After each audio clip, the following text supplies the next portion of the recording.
जी अस्सलाम वालेकुम। कैसे हैं आप? सब ठीक हैं? हम कैफ 9 का चैप्टर 1 डिस्कस कर रहे हैं। आज की इस वीडियो का, इस लेक्चर का जो हमारा एजेंडा है, उसमें आपने आपके चैप्टर 1 का जो कंपनीज एक्ट वाला पोर्शन है, जिसमें qualification of auditor, disqualifications, rights and duties of the auditor and audit of cost account. जो फोर्थ वन है, ये आपका ऑटम 20 अटेम्प्ट में टेस्ट भी हो चुके हैं। मुझे एग्जैक्ट मार्क्स नहीं याद, ऑलमोस्ट आई थिंक 4 या 5 मार्क्स ये टेस्ट हुए हैं। ये आपका इस टाइम में टेस्ट हो चुका है। बाकी जो ये वाला एरिया है, फर्स्ट टू, खासतौर पे सेकंड वन, ये इसमें सिनेरियो क्वेश्चन बनते हैं और ये ऑलमोस्ट हर दूसरी टाइम में वो इसमें से क्वेश्चन पूछता होता है। हम अब इनको वन बाई वन डिस्कस करते हैं कि ऑडिटर की क्वालिफिकेशंस क्या हैं और डिस्क्वालिफिकेशंस क्या हैं फिर, और ऑडिटर के पास क्या क्या राइट्स हैं एंड क्या क्या उसकी रिस्पॉन्सिबिलिटीज़ हैं या ड्यूटीज़ हैं। हम आई कैप की स्टडी टेस्ट को फॉलो कर रहे हैं। हम सारी चीज़ें इसी में डिस्कस कर रहे हैं, तो हम सारे चैप्टर भी यहीं से डिस्कस करेंगे। तो आपको भी मैं यही रिकमेंड करता हूँ कि जो आई कैप का मटेरियल है, स्टडी टेक्स्ट है, क्वेश्चन बैंक है और पास्ट पेपर्स हैं, अगर ये आप तीनों अच्छी तरह से कर लेते हैं तो इंशाल्लाह इंशाल्लाह आप ज़रूर पास होंगे। हम अपनी पहली डिस्कशन स्टार्ट करते हैं क्वालिफिकेशन से कि क्वालिफिकेशन क्या है। यहाँ पर कह रहा है a person shall not be qualified for appointment as an auditor. वो कह रहा है कि अगर ये कंडीशन मीट नहीं होती तो वो क्वालिफाइड नहीं होगा। मतलब ये है कि अगर ये कंडीशन मीट होती है तो फिर वो क्या होगा? क्वालिफाइड होगा। तो जो point A and point B है, ये क्या है? ऑडिटर की क्वालिफिकेशन है। चलिए देखते हैं पॉइंट ए में वो क्या कह रहा है और पॉइंट बी में वो क्या कहना चाह रहा है हमसे। इन case of a public company, ये पब्लिक कंपनी है आपकी कंपनीज एक्ट 2017 वाली, जो आपने चैप्टर 20 के अंदर पढ़ी थी, चैप्टर 19 के अंदर पढ़ी थी आपके कंपनी लॉ में, बिजनेस लॉ में। In case of a private public company और a private company which is subsidiary of a public company. पहली कौन सी कंपनी है? Just public company. दूसरा कौन सा है? A private company which is subsidiary of a public company. Third कह रहा है और a private company having paid up capital of 3 million rupees or more. तो यहाँ पर मैं तीन तरह की कंपनीज बताई हैं। पहली है पब्लिक कंपनी, सेकंड आपकी है प्राइवेट,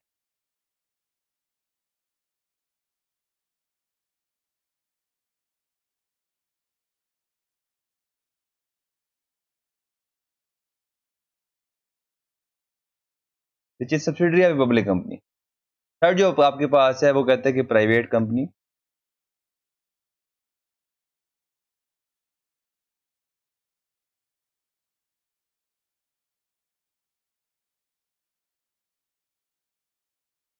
ये मैं क्यों लिख रहा हूं अभी आपको बताता हूँ।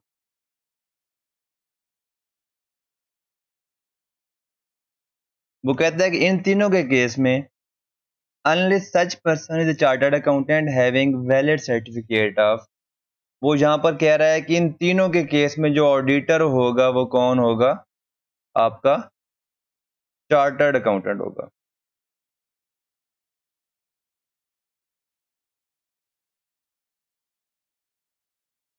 तो आपको पता है कि आपके चार्टर्ड अकाउंटेंट्स बहुत सारे हैं, बहुत से कंट्रीज की क्या है, सीए की डिग्रीज हैं। लेकिन इसलिए यहाँ पर मेंशन किया है कि जो आई कैप का क्वालिफाइड चार्टर्ड अकाउंटेंट होगा वही जस्ट क्या कर सकता है, इन तीन कंपनीज का पाकिस्तान में ऑडिट कर सकता है। उस चार्टर्ड अकाउंटेंट के अलावा पाकिस्तान में ऑडिट इन तीन कंपनीज का कोई नहीं कर सकता। पब्लिक कंपनी, सिंपल सी बात है। अब उसने यहाँ पर कहा है कि private company having paid up capital not less than 3 million. अगर एक 3 मिलियन की कंपनी का पेड अप कैपिटल है या उससे ज्यादा है तो उसका ऑडिट कौन करेगा? पाकिस्तान का चार्टर्ड अकाउंटेंट ही करेगा। सेकंड पॉइंट में वो कह रहा है कि private company which is subsidiary of a public company. तो सेकंड पॉइंट के लिए paid up capital does not matter.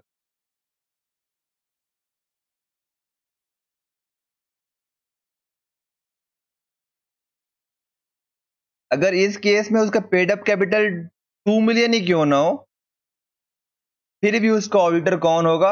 Chartered accountant ही होगा, आई कैप का मेंबर ही होगा, अगर वो प्राइवेट कंपनी किसी पब्लिक कंपनी की सब्सिडरी है। ये था आपका पहला पॉइंट ए, जो आई थिंक क्लियर हो गया होगा। Next point, in case of company other than that specified above. दूसरा आपका है इन केस ऑफ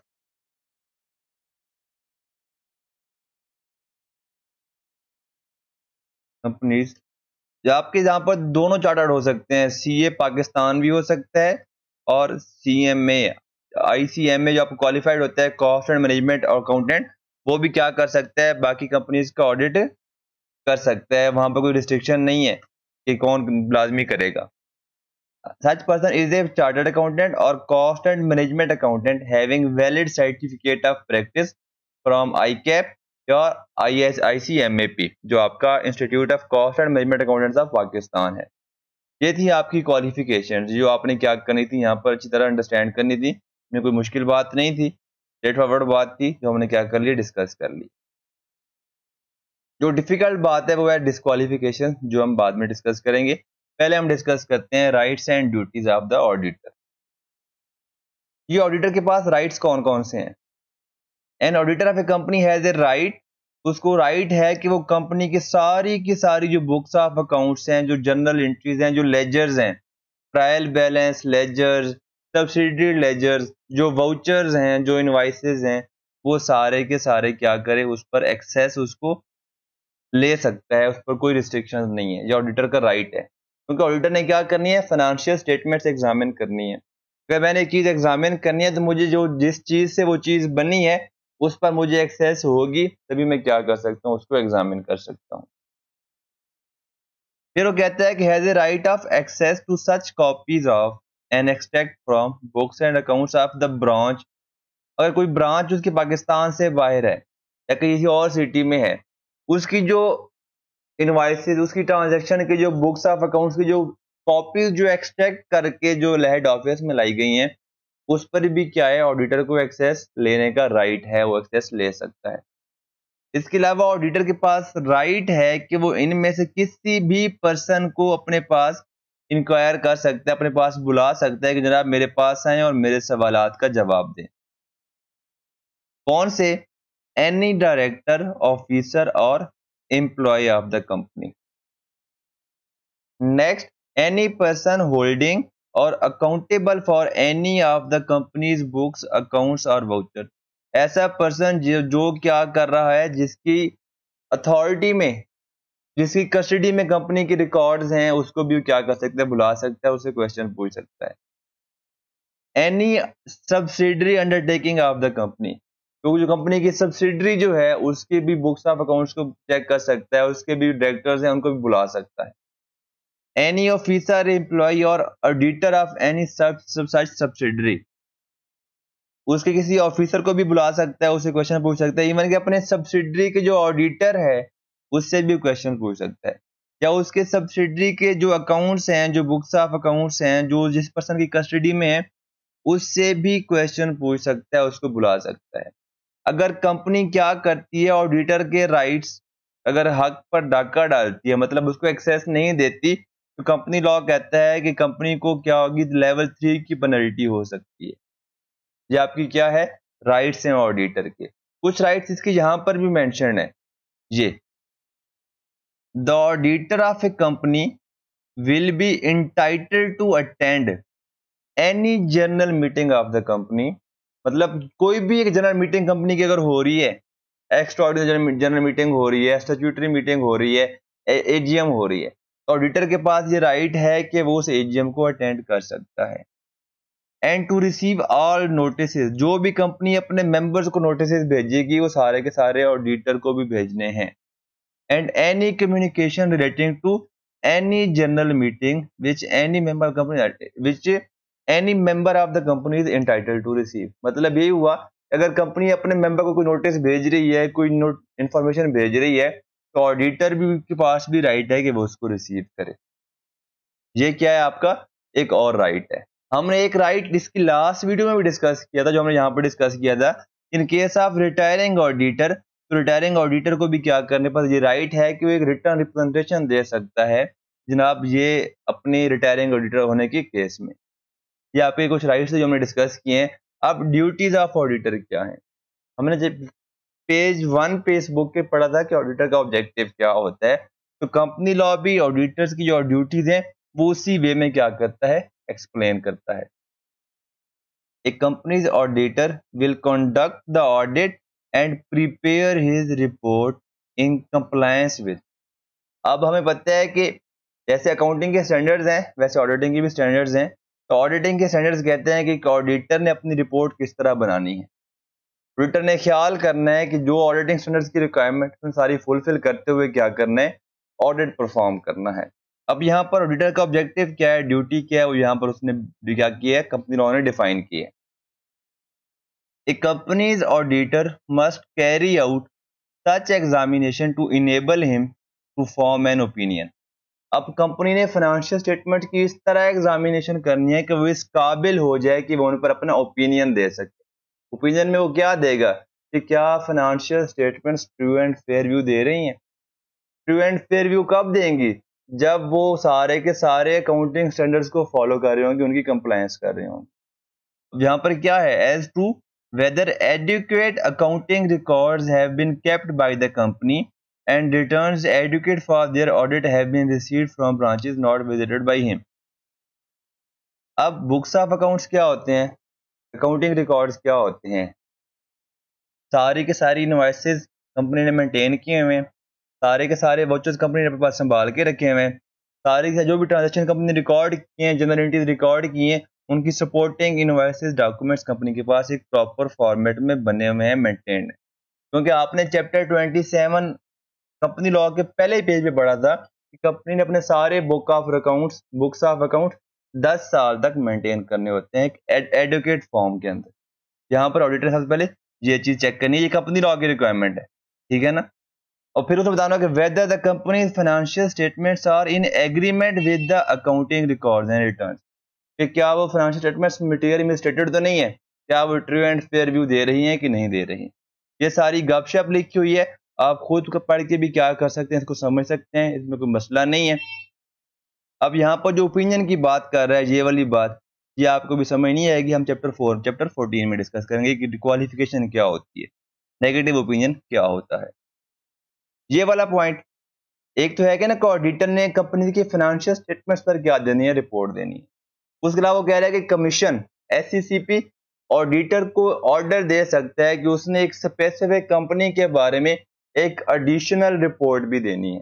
जैसे कि लिस्टेड कंपनी के केस में ऑडिटर ने ऑडिटर रिपोर्ट के साथ साथ स्टेटमेंट ऑफ कंप्लायंस भी एक तरह की रिपोर्ट क्या करनी होती है, इशू करनी होती है। तो ये क्या है, ऑडिटर की ड्यूटी है, लेकिन ये ऑन कॉल है। अगर कमीशन किसी स्पेसिफिक कंपनी के लिए कहता है तो ऑडिटर ये ड्यूटी परफॉर्म करेगा, अदरवाइज वो बाउंड नहीं है परफॉर्म करने की।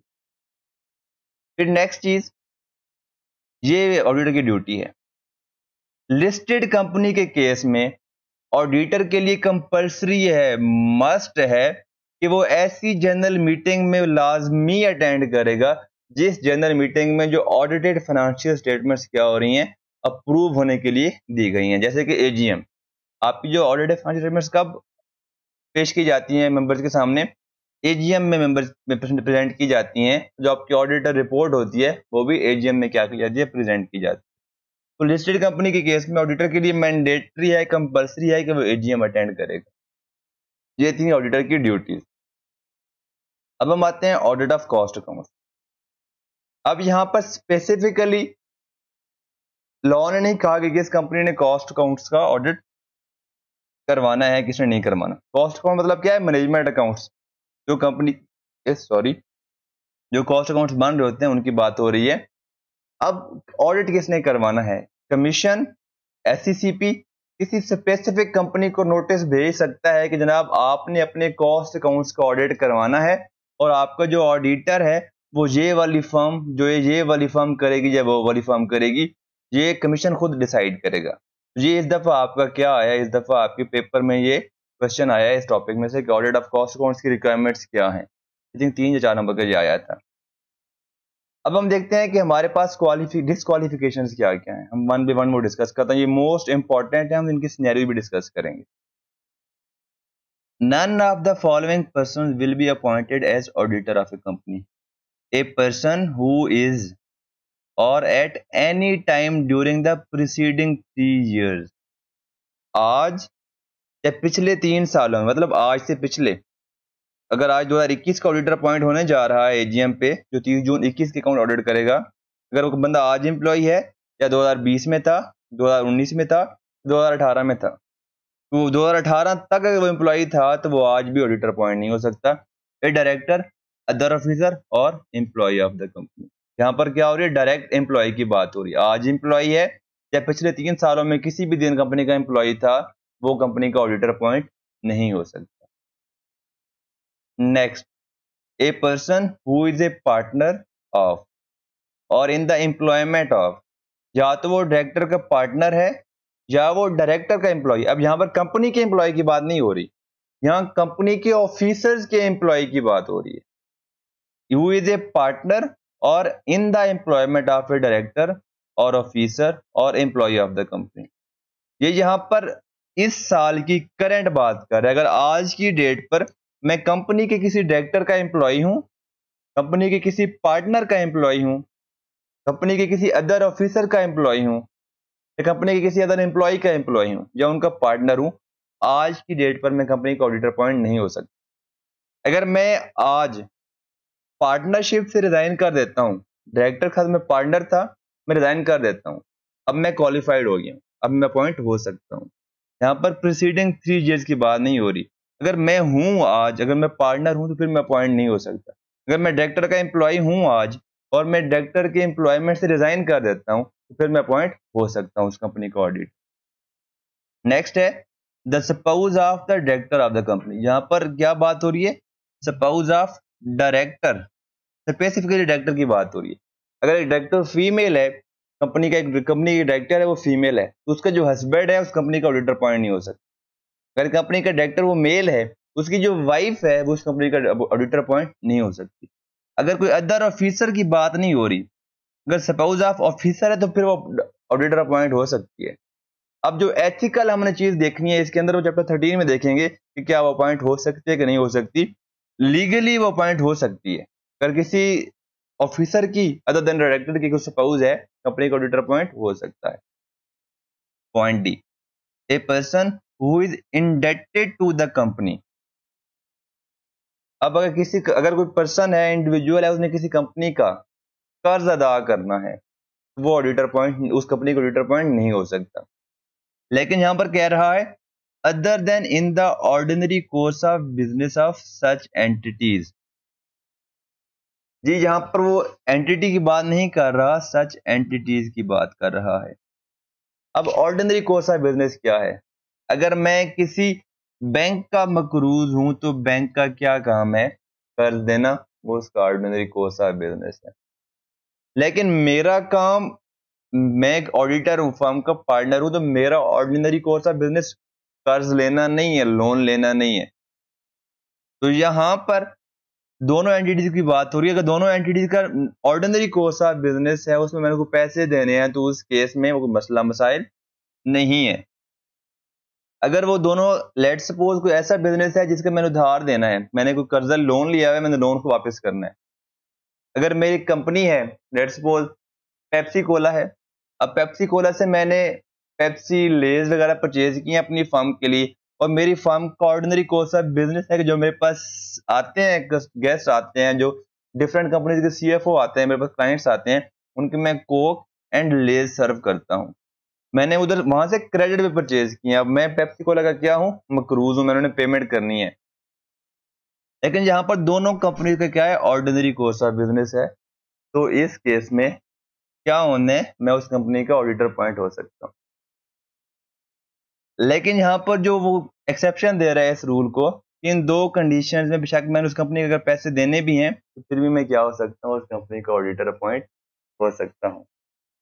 पहली एक्सेप्शन क्या है, a person who owes a sum of money not exceeding 1 million rupees to a credit card issuer. जैसे कि बैंक ऑफ बिजनेस क्या है, वो क्रेडिट कार्ड इशू करते हैं। अगर मैंने बैंक से क्रेडिट कार्ड इशू करवाया हुआ है और मैंने 1 million तक की अमाउंट क्या की हुई, विदड्रॉ की हुई है, तो 1 मिलियन तक की अमाउंट अगर विड्रॉ की हुई है तो उस केस में एक्सेप्शन है, मैं फिर भी ऑडिटर पॉइंट हो सकता हूँ। अगर मैंने 1 मिलियन एंड 1 रुपीस विड्रॉ कर दिए हैं तो उस केस में मैं डिस्क्वालीफाई हो जाऊंगा। अगर मैंने विड्रॉ किए में 1 मिलियन एंड 1 रुपीस और मैंने उस कंपनी का ऑडिटर पॉइंट होना चाहता हूं, तो मैं क्या करूंगा, उस कंपनी को, उस बैंक को 1 रुपए वापस कर दूंगा। अब मेरे अमाउंट कितनी आ जाएगी, 1 मिलियन पर आ जाएगी। मैं फिर क्या हो जाऊंगा, क्वालिफाई हो जाऊंगा। A person who owes a sum of money not exceeding 1 million rupees, तो 1 मिलियन तक की एक्सेप्शन है। अगर मैंने अपने क्रेडिट कार्ड पर 1 मिलियन तक की अमाउंट विड्रॉ की हुई है तो फिर मुझे एक्सेप्शन है, मैं ऑडिटर पॉइंट हो सकता हूं। अगर इससे ज्यादा की है तो फिर मैं पॉइंट नहीं हो सकता। नेक्स्ट एक्सेप्शन क्या है, अगर मैंने किसी यूटिलिटी कंपनी की पेमेंट करनी है in the form of unpaid dues for a period of not exceeding 90 days. ऊपर वाली एक्सेप्शन में अमाउंट बताई गई थी, यहाँ पर पीरियड बताया गया है। अगर मैं किसी पीटीसीएल के, मैंने बिल पे करने हैं, मैंने बिजली के बिल पे करने हैं, मैंने कोई अदर मोबाइल चार्जेस पे करने हैं, मैंने वाटर की यूटिलिटीज के जो बिल्स पे करने हैं, अगर मेरे पास लास्ट 3 डेज के बिल्स पेंडिंग हैं, लेट सपोज पीटीसीएल आया मेरे पास कि जी हम आपका ऑडिटर पॉइंट करना चाहते हैं, मैंने उनके लास्ट 2 मंथ के बिल पे करने हैं, पे नहीं किए अभी तक, तो मैं पॉइंट ऑडिटर हो सकता हूँ। अगर मैंने लास्ट 3 मंथ के बिल पे नहीं किए तो मैं डिस्क्वालीफाई हूँ। अगर मैं अपॉइंट होना चाहता हूँ तो मुझे पहले 3 मंथ के बिल पे करने पड़ेंगे और फिर मैं उनका ऑडिटर अपॉइंट हो सकता हूँ। ये नेक्स्ट एक्सेप्शन क्या है, सॉरी, डिस्क्वालिफिकेशन क्या है, a person who has given A guarantee or provided any security in connection with the indebtedness of any third person to the company other than in the ordinary course of business of such entities। जी इसको समझते हैं, देखते हैं। अब किस तरह इसको समझते हैं। मेरी फर्म है केपीएमजी, ठीक है, मेरी नहीं है, मतलब पोज कर लेते हैं। एक कंपनी है पेप्सी कोला। अब पेप्सी कोला मेरे पास आई है कि जनाब, इसको मैं कहता हूँ MCB bank,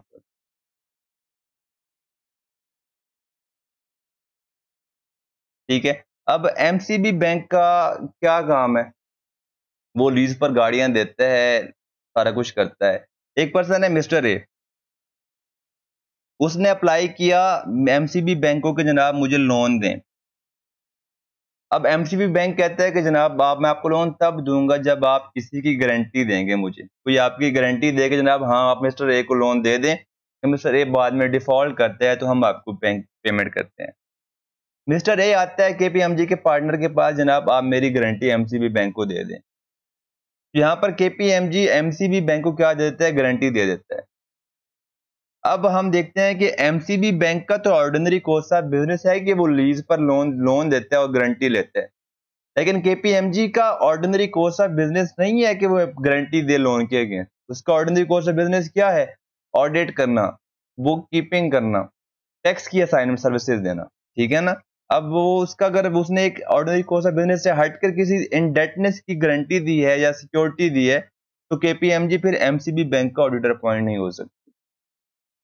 A person who has given guarantee or provided any security in connection with the indebtedness of any third person to the company other than in the ordinary course of business of such entities। ये था normal, ठीक है ना। अब हम इसी case में हम इसको क्वालिफिकेशन भी कर सकते हैं। हम कहते हैं कि एक ऐसा सिनेरियो है, किसी पॉइंट में वो क्या हो जाता है, क्वालिफाई हो जाएगा केपीएमजी। फिर भी अगर केपीएमजी गारंटी देता भी है फिर भी वो एमसीबी बैंक का ऑडिटर पॉइंट हो सकता है। वो कैसे, एमसीबी बैंक क्या करता है, लीज पर गाड़ी देता है मिस्टर ए को, उसका ऑर्डिनरी कोर्स ऑफ बिजनेस है बैंक का, वो लीज पर गाड़ियां देता है। अब मिस्टर कहाँ आया, एमसीबी बैंक के पास आया, जनाब मुझे लीज पर मर्सिडीज चाहिए। इसके अब मिस्टर ए कौन है, डायरेक्टर केपीएमजी है, ठीक है ना। अब मिस्टर ए एमसीबी के पास आया कि मुझे लीज पर क्या चाहिए, मर्सिडीज चाहिए। एमसीबी भी कहते हैं मुझे गारंटी चाहिए कि अगर आप डिफॉल्ट करते हैं, बाद में पेमेंट नहीं कर पाते तो मैं क्या करूंगा, तो वो बंदा आपकी गारंटी जो बंदा देगा मुझे पेमेंट करेगा। तो केपीएमजी की ये एक पॉलिसी है, एचआर पॉलिसी है, बिजनेस की पॉलिसी है कि अगर उसका कोई एम्प्लॉय बैंक से लीज पर गाड़ी लेता है, वो क्या करेगा, उसकी गारंटी बैंक को दे देगा। अब ये एमसीबी बैंक का भी ऑर्डिनरी कोर्स ऑफ बिजनेस है एंड केपीएमजी का भी ऑर्डिनरी कोर्स ऑफ बिजनेस है कि वो अपने एम्प्लॉयज के अगेंस्ट क्या करता है, गारंटी देता है। हालांकि यहाँ मिस्टर ए थर्ड पार्टी है, लेकिन फिर भी ये दोनों का ऑर्डिनरी कोर्स ऑफ बिजनेस है, तो इस केस में केपीएमजी एमसीबी बैंक का ऑडिटर अपॉइंट हो सकता है। Next person, a person or a firm who whether directly or indirectly has business relationship with the company other than in the ordinary course of business of such entities। जी, यहाँ पर क्या है कि mister A KPMG और MCB bank है, तो हम देखते हैं कि मिस्टर ए है, हम यहाँ पर दोबारा लेते हैं ईवाई ले लेते हैं, सारी बड़ी बड़ी फर्म ले लेते हैं ईवाई, और जहाँ पर आपका हम कर लेते हैं पेप्सी कोला।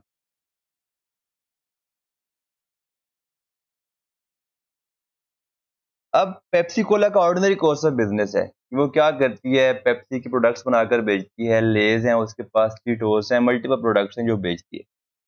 अब ईवाई का ऑर्डिनरी कोर्स ऑफ बिजनेस क्या है?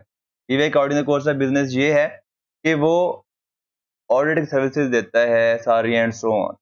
एक उसका ये भी ऑर्डिनरी कोर्स ऑफ एक कंपनी में इसकी चल रही होती है कि जो उसके पास कस्टमर्स आते हैं, मतलब क्लाइंट्स आते हैं, वो उनको पेप्सी एंड लेज वगैरह से सर्व करता है। अगर इस केस में पेप्सी कोला से अगर वो लेज या पेप्सी परचेज करता है, तो अब ये ईवाई का भी ऑर्डिनरी कोर्स ऑफ बिजनेस है कि वो चीजें परचेज करता है और अपने एम्प्लॉयज को, जब वो अपने जो क्लाइंट्स हैं, गेस्ट हैं, उनको सर्व करता है। तो दोनों का ऑर्डिनरी कोर्स ऑफ बिजनेस है, तो यहाँ पर हालांकि इनका आपस में बिजनेस रिलेशनशिप है, लेकिन ये ऑर्डिनरी कोर्स ऑफ बिजनेस के अंदर आपस में बिजनेस रिलेशनशिप में है, तो ये अपॉइंट हो सकते हैं। अब डिस्क्वालिफिकेशन कब होगी?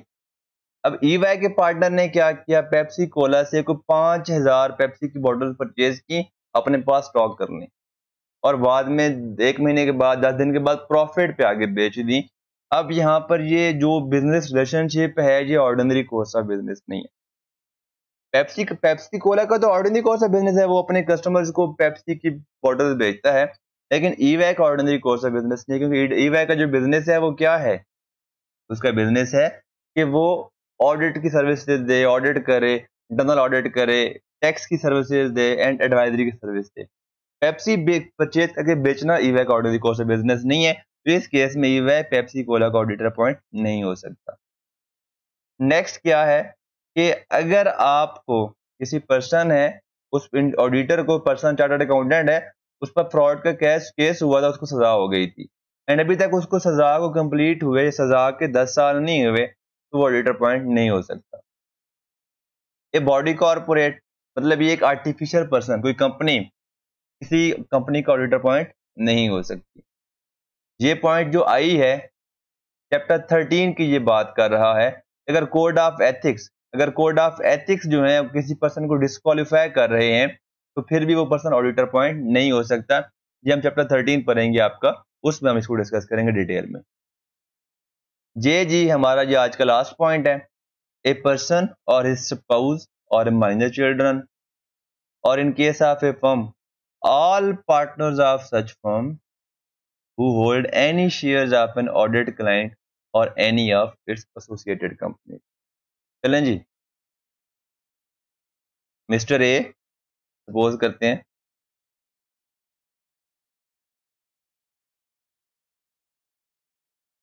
his spouse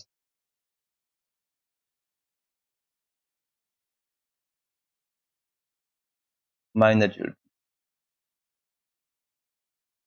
ये तीन है। अगर एक कंपनी है मिस्टर कंपनी ए लिमिटेड,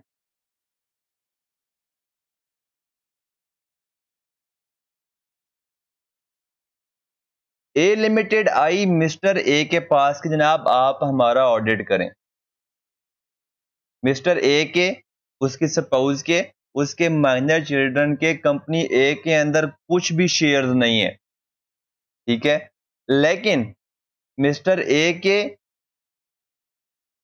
कंपनी सी लिमिटेड में 10 शेयर्स हैं, और यहां पर देखते हैं कि company C is associated company of company A due to common directorship. आपको पता है कि अगर दो कंपनियों का डायरेक्टर एक ही डायरेक्टर हो, दोनों कंपनी आपस में एसोसिएटेड कंपनीज बन जाती हैं। Chapter 26 page 1 company law cap 3, वहां पर आपने ये पढ़ा था। अगर भूल गया है, चैप्टर 26 का फर्स्ट पेज ओपन करें, आपको वहां से दोबारा डेफिनेशन को अंडरस्टैंड करें कि एसोसिएटेड कंपनी क्या होती है। अब दोबारा ये लाइन पढ़ते हैं। ए पर्सन और हिज स्पाउस और minor children who hold any shares of an audit client. यहाँ पर ऑडिट क्लाइंट कौन सा है? ए लिमिटेड। पहले ए लिमिटेड में तो कोई शेयर्स नहीं है। और any of its associated companies, लेकिन यहाँ पर एसोसिएटेड कंपनी में उसके शेयर हैं, तो वो कंपनी सी का भी ऑडिटर अपॉइंट नहीं हो सकता और कंपनी ए दोनों का ऑडिटर अपॉइंट नहीं हो सकता। ये मोस्ट इंपॉर्टेंट पॉइंट है आपकी डिस्क्वालिफिकेशन का। लेकिन इस रूल की भी एक्सेप्शन है। बाकी दूसरे केस में all partners of A firm है, सिंपल सी बात है। ईवाई के हम यहां पर अगर ले लेते हैं, ईवाई के पार्टनर्स, ईवाई को रहने देते हैं, अब करते हैं हम एएफएफ डिलॉयट कर लेते हैं। अगर डिलॉयट के किसी भी पार्टनर की कंपनी ए में शेयर्स नहीं है, इन कंपनी सी में शेयर्स हैं, तो फिर Deloitte company A and company C दोनों का ऑडिटर अपॉइंट नहीं हो सकती।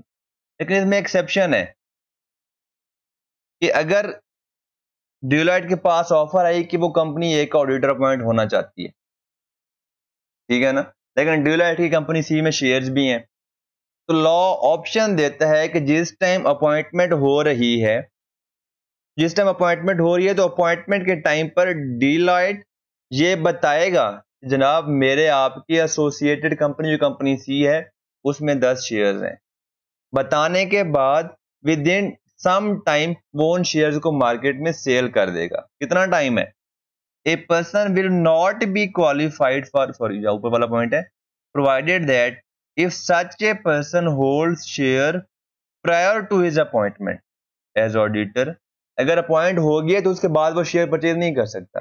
अगर अपॉइंटमेंट से पहले शेयर हैं उसके पास, the fact shall be disclosed on his appointment as auditor.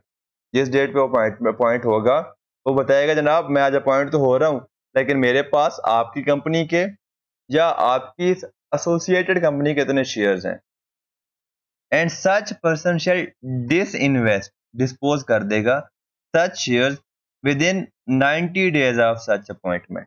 अगर विद इन 90 डेज को डिस्पोज ऑफ नहीं करता, वो क्या हो जाएगा? डिस्क्वालीफाई हो जाएगा। अगर वो अपॉइंटमेंट के टाइम पर डिस्क्लोज करता है एंड विद इन 90 डेज क्या करता है, शेयर डिस्पोज ऑफ कर देता है, तो फिर वो अपॉइंट हो जाएगा। उसकी अपॉइंटमेंट क्या है? लीगल है। ये मोस्ट इंपॉर्टेंट पॉइंट है। ये वो कह रहा है अगर किसी भी रीजन की वजह से, ये हमने जो पढ़े हैं 8-9 पॉइंट, किसी भी रीजन की वजह से अगर एक पर्सन है, एक कंपनी का ऑडिटर अपॉइंट नहीं हो सकता, तो वो उसकी सारी एसोसिएटेड कंपनीज का ऑडिटर भी अपॉइंट नहीं हो पाएगा। लेट्स सपोज मिस्टर ए है ऑडिटर, ठीक है। अब हमारे पास एक कंपनी है, कंपनी हम देखते हैं, इसको हम कहते हैं अल्फा लिमिटेड।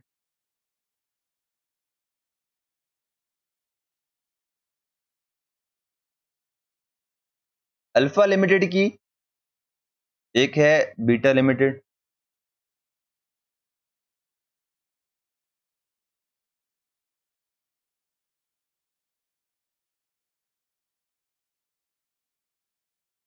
ठीक है।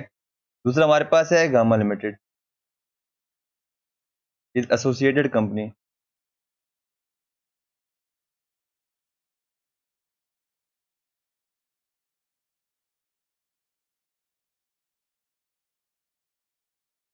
ठीक हो गया। अब हम इसे दोबारा पढ़ते हैं।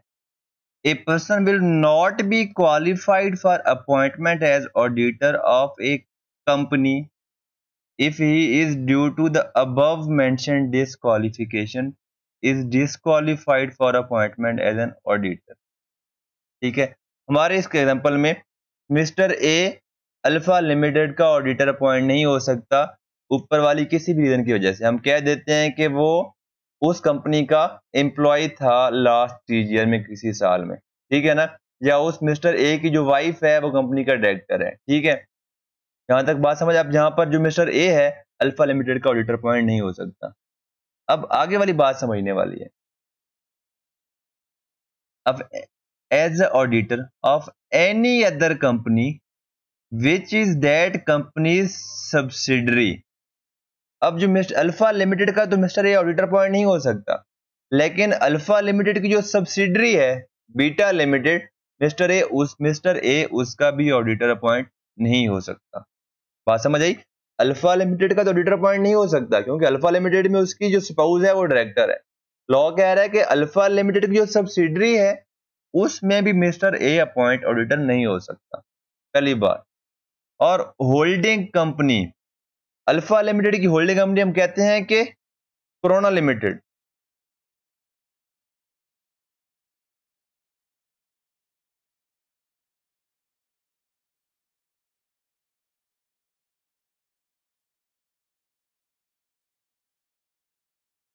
अब देखें, अगर मिस्टर ए अल्फा लिमिटेड के लिए डिस्क्वालिफाइड पर्सन है, ऑडिटर पॉइंट नहीं हो सकता, वो उसकी सब्सिडरी बीटा लिमिटेड का भी ऑडिटर पॉइंट नहीं हो सकता, उसकी होल्डिंग कोरोना लिमिटेड का भी ऑडिटर पॉइंट नहीं हो सकता। अब तीसरी पॉइंट देखते हैं, और a subsidiary of that holding company.